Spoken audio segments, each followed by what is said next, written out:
Hi guys, my name's Sherine. I am 44 years old. I've got 4 kids. I have been married for 15 years, and very recently, I say very recently, in the last couple of years, my husband and I, we actually split. Blame COVID, I don't know, whatever. But it came to that point. And just before you go further, yeah, just wanted to touch on how well did you know your husband? I would say I knew my husband very well. We were friends for 2 years, best friends, literally in each other's pockets. And if I'm honest, he was more like a brother. When I look back, we never had that crazy, passionate, oh my gosh, like I can't live without you relationship. It was more, I can't see you spending so much time with anyone else. And I'll say that's more why we decided, yeah, let's get married kind of thing. Because then I could spend my life with my best friend. Through life and having kids and going through, you know, everything that brings, we lost that. Completely lost that. We ended up not even really communicating anymore, if I'm honest. When I look back, it's mad to think about, but we lived in the same house, didn't sleep in the same bed for 2 years, and I just didn't like him. I just didn't like him anymore.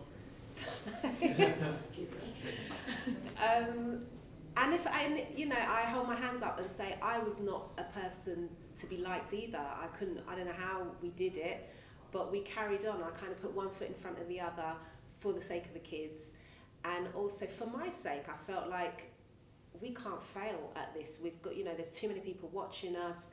We've got 4 kids.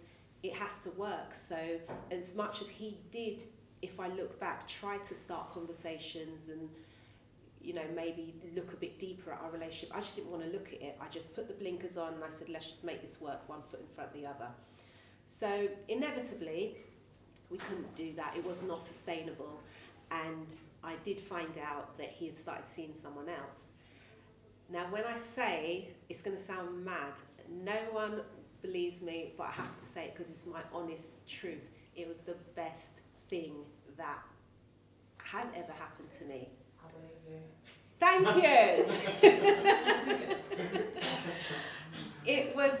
It was the wake-up call, the explosion, the bomb that went off that caused me to wake up and look around and say, what the heck have I been doing? Like, this is not life. I had not been living. I was not myself. I had lost all my friends. I didn't speak to people because I didn't want them to get close. I didn't want anyone to be close enough to see that, do you know what I mean? You're not living, Sherine. Like, there was one auntie, and Auntie Marcia, if you're watching this, if you ever come across it, and I still haven't spoken to her about it because it's even now when I think about it, she came up to me and she said, it was at a funeral, and she said, I know you're really sad. She said, but there's something else, Sherine. She said, you know, I've not seen you for a good few years now. And I thought, shit, like, how come she can see through what, you know, I've been working so hard to construct this mask, and she's trying to take it away. And I was like, oh, what are you talking, you know, I just kind of brushed her off. But she was right, you were absolutely right. I was not living, I had a mask on, and I was trapped. I just felt trapped, and I didn't know how to be anymore. I didn't know how to smile, I didn't know how to talk, I didn't know how to communicate. So when, as I say, when I found out that he was cheating, I woke up. I woke up and I just said, I'm not doing this anymore. It's either I stay here in a heap, I crumble, I become bitter and angry, and I let my life just fizzle away, or I'm gonna live. And that's what I decided to do. I said, these kids, they deserve to know me. Like, I was like the hottest thing, like back in the day. In my opinion. Still hot. Do you know what I mean? You know, I had life, I had energy. I was a professional dancer. I went around the world. I danced for Beyonce, Sean Paul, Sugar Babes, like so many artists. I was a vibrant being, and all of that had gone. and I'm not, and it wasn't by any means, I don't want this to, obviously I'm going to try and balance this out, but this is, you know, kind of the foundation of it. It was not my husband who sucked it out of me. I allowed it to just kind of slip away. So I take ownership of that. That was all me. And I said, no, I want that person back. I want Sherine back. And so, yeah. Can I ask? Please do. Where did you recognise that it was you? Because that's not an easy thing to do. I recognised it because how I was treating and how I related to him, there were things that, like even the cheating, even I call it cheating, but he decided to live, and so in doing so, he went and did what he did. The real me, I'm not actually that bothered about it. like I said, the real essence of me, he's my friend, he's my best friend. I don't think we have that mad, passionate love, as I said, but I love him 100% as the father of my kids and as my best friend. So like I said, if I was continued to play that role, I could have pretended to be heartbroken. I could have pretended to be angry and bitter about it. But I said, you know what? I ain't got time. Like, I've wasted so much time not living. Let's fast forward all of that, because actually I'm okay. I'm okay about it. You know, I accept that I was not someone you wanted to sleep with. I was not someone that you wanted to talk to. I was not someone that you wanted to spend time with. And I wouldn't want to either, you know, the person that I had become. So I get it. He didn't make me that person. I was that person. So how can I now get mad at him because he's not, you know, wanting to be around someone that's not very nice? Like, it doesn't make any sense. Does that make sense? Can I ask, have you guys spoken about that and how, on the flip side, he actually felt in regards to him going and cheating? Yeah, we've spoken a lot. You know, as I said, we stopped communicating, and I can honestly say in the time that's passed now since finding out that he was cheating to now, we talk so much. We communicate about everything because we recognise that, yeah, unless there's so many stories that you can make up in your head just from somebody saying, you know, one thing or not saying something, you go away and say, oh, well, that's because da da da da da. You make up this whole movie in your mind, and it's so far from what the actual reality is. So we really have gone into depth and spoken about it, and it is that thing of we just lost sight of who each other were. There was so much expectation and resentment and, you know, ideas of what marriage should be and what a husband should be and what a wife should be that weren't being met, that we blamed each other. And for that reason, we just decided, no, you know, I don't like you, I don't want to be with you, but neither of us were willing to break it. Something else needed to break it. And that's why I say, I come back to that thing of I'm so grateful that it was broken, because I don't know who I would be or where I would be had I not have come to that place and found myself again, really. Do you think you would have cheated? No. No. No, I don't think I would have ever cheated. I think I was so in that conditioned thing of, you know, being a mum and being the hard done by woman, and, you know, I'm in this loveless marriage kind of thing, and yeah, almost patting myself on the back for just making people think that we were this perfect family, even though I was so miserable. I was desperately miserable. What did you learn from that whole experience? I learned that life is short, and I'm sure that in any conversation that you have with people that sit in this chair, that's a lesson that will always come back around. Life is short. Like, I've learned that I really don't care what people think or what they have to say, because they're not me and they're not living my life, and I've got to live my life. I've got to live my life. I've also learned, there's a very good friend of mine who actually is part of the reason I'm here, strangely enough, but he always says, me first, but not me only. And just to break that down, like, I think as women especially, we always think, oh, you know, we've got to put the kids first, like, how could she do that? You know, and it's like, I really don't care. It's got to be me first, because then when I'm flourishing and when I'm living and when I'm thriving, my kids are going to get the best of that. That's all. Do you know what I mean? That's what I'm here to do, is give them the best of me. And I was so far from that. And I look back now and it's painful, because I think I thought I was being a good mum and I was playing mum.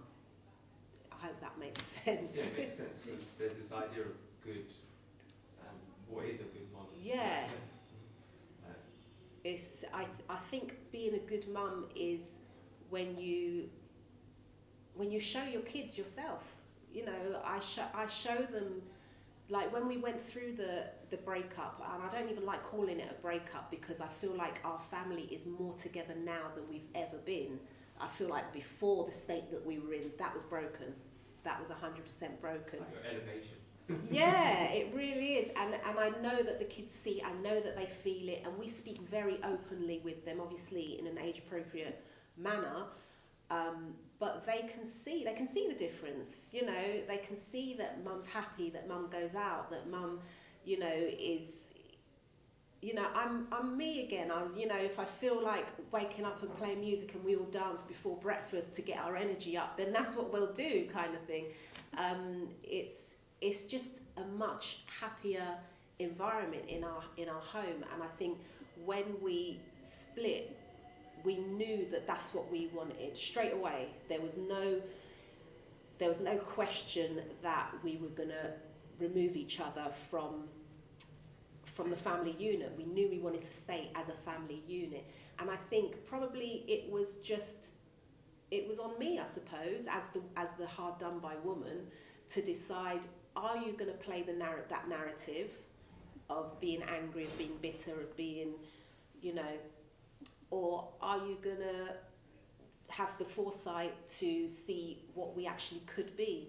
And I thank God, or, you know, I thank the universe, I thank, like, whatever was in me that was waiting to come out, that I grabbed it and I said, yeah, that's what I want. I want our family to be free and to be whole and to love each other regardless of the relationship that we're in, regardless of the fact that it's not a conventional marriage or it's not a conventional family as people would call it, but to us it works, and it's not without its ups and downs, don't get me wrong, do you know what I mean, but we're making it work.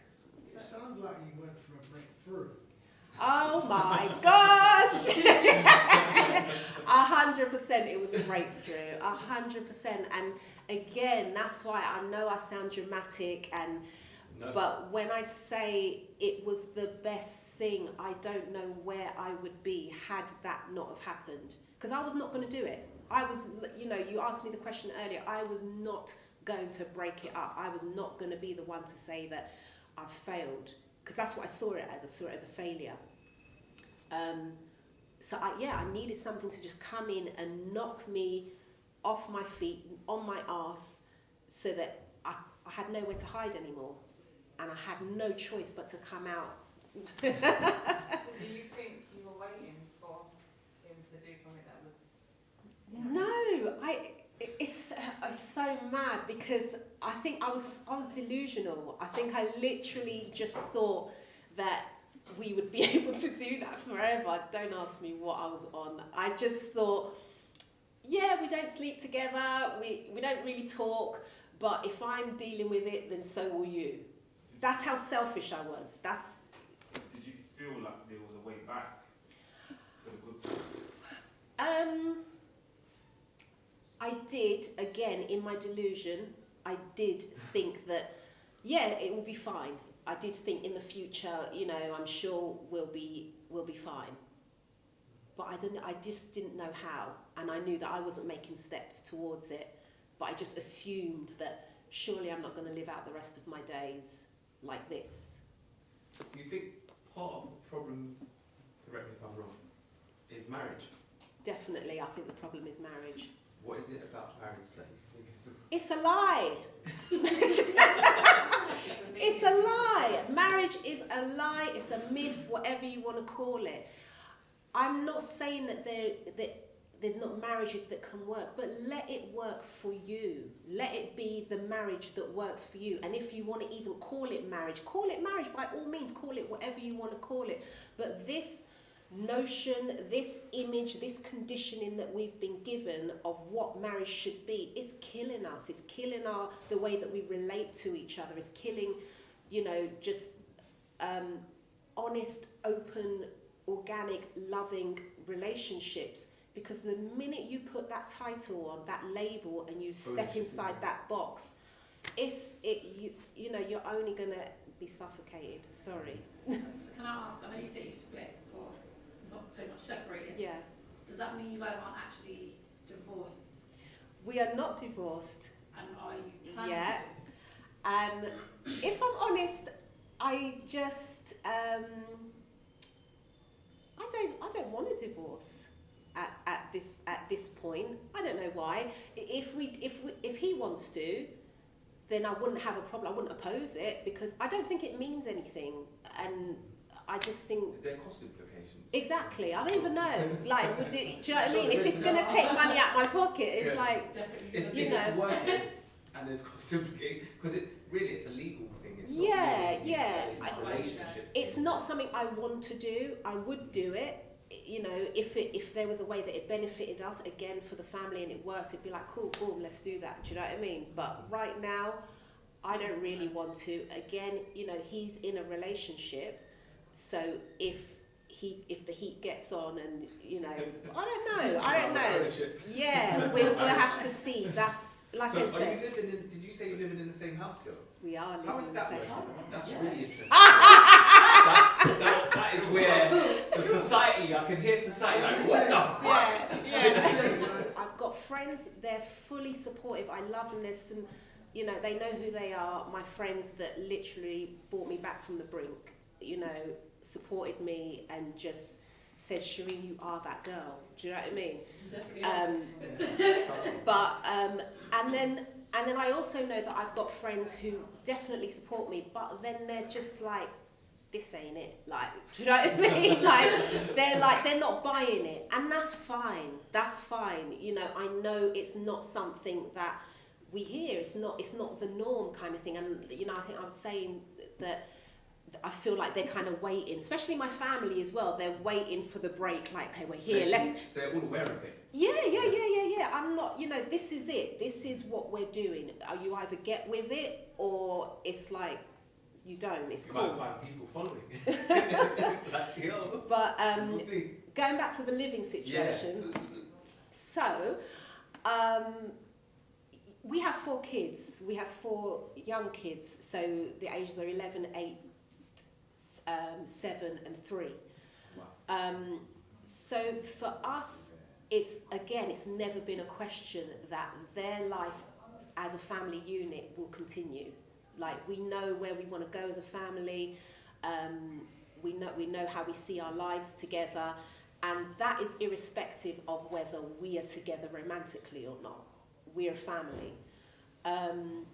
So in terms of like the day-to-day, my kids are all very busy, very active.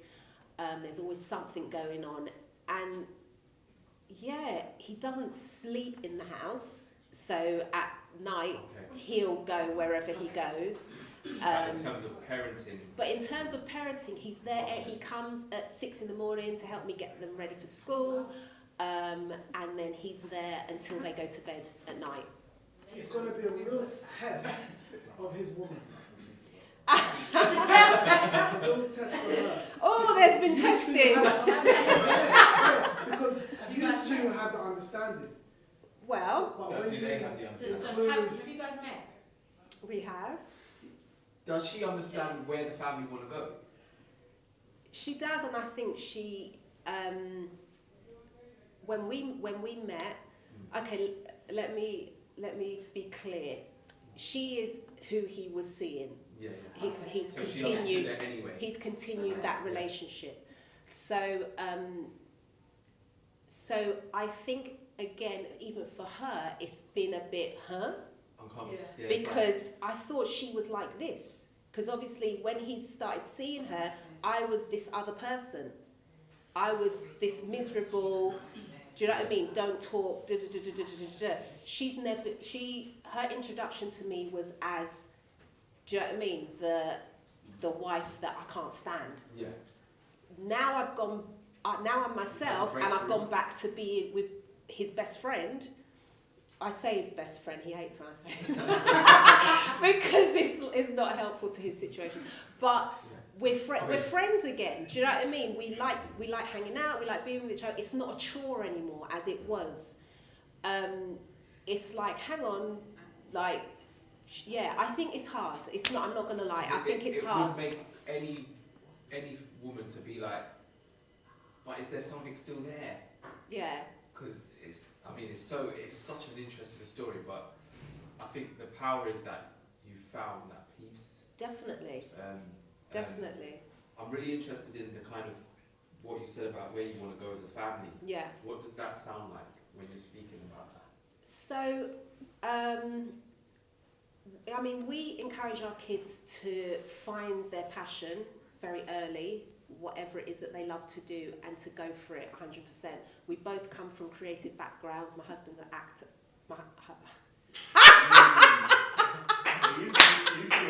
That's what I'm saying, but it's the way that I said it that. No, but see, this is the beauty of the situation. But this is real life. This is the beauty of I heard it, and then I heard the pause from you lot. So it was like. But you've been saying these husbands. Yeah, I know, but there was something different about the way I said that. Anyway, I don't know. It's but your weird. husband saying as if he's like. Yeah. But you're He- still. We You're are still still partners. yeah, Yeah, we're yeah. partners. We are Yeah. partners. We are partners. So he's an actor. I am an ex-professional dancer. I now run a dance school. So we've always kind of been in that industry where we know that if there's something that you love and you want to do, you've got to work hard. There's always huge competition. So we're kind of those parents. So we really do encourage. Yeah. You know what? So This sounds like a to be continued. really. What? The story's not over. It's not It sounds like just It sounds things like that. developing, and like there will be other chapters to the Yeah. story. Oh, 100%. 100%. 6 hours later. Hang on. I don't know what you lot are talking about. No, what I'm saying is that, like, obviously the story is not over. Yeah, no, there's It's so much still to go, and this happening. is what I said. This is what I said. Like I said, when I met, with his partner, I was very clear. I said, nothing is, with regards to where we want to go as a family, nothing has changed. So if you can hang with that, cool, do your thing. Wow. I want to go into that conversation. That sounds very Because powerful. I think that's a very powerful conversation, and sounds like it was done in a way which there was no like ownership. 'Cause Not that's on what it my gets part. into. Yeah, definitely. Mine. And I think again that word is so powerful with regards to marriage as well, which is why I just think marriage as a concept, how we view it in today's society is just like upside down, because I don't now that I've taken that label off, I just see him as him. I don't own you. By all means, you do whatever you need to do. If you choose to be, he doesn't have to come at 6 o'clock in the morning. Do you know what I mean? He doesn't have to help me. By today's conditioned society, I should be a single mum. I don't feel like a single mum. I feel like I've still got a partner that is very much involved with my life and the kids' lives. And that's because I don't put that expectation on him anymore. I feel like when we remove the boundaries and we remove it, it sounds very much like, oh, so it's an open relationship or whatever. Do you know what I mean? But it's like, yeah, open as in Free. you're free. Do what feels good to you and what pleases you, and hopefully with the people that we love, it feels good to do good to the people that you love.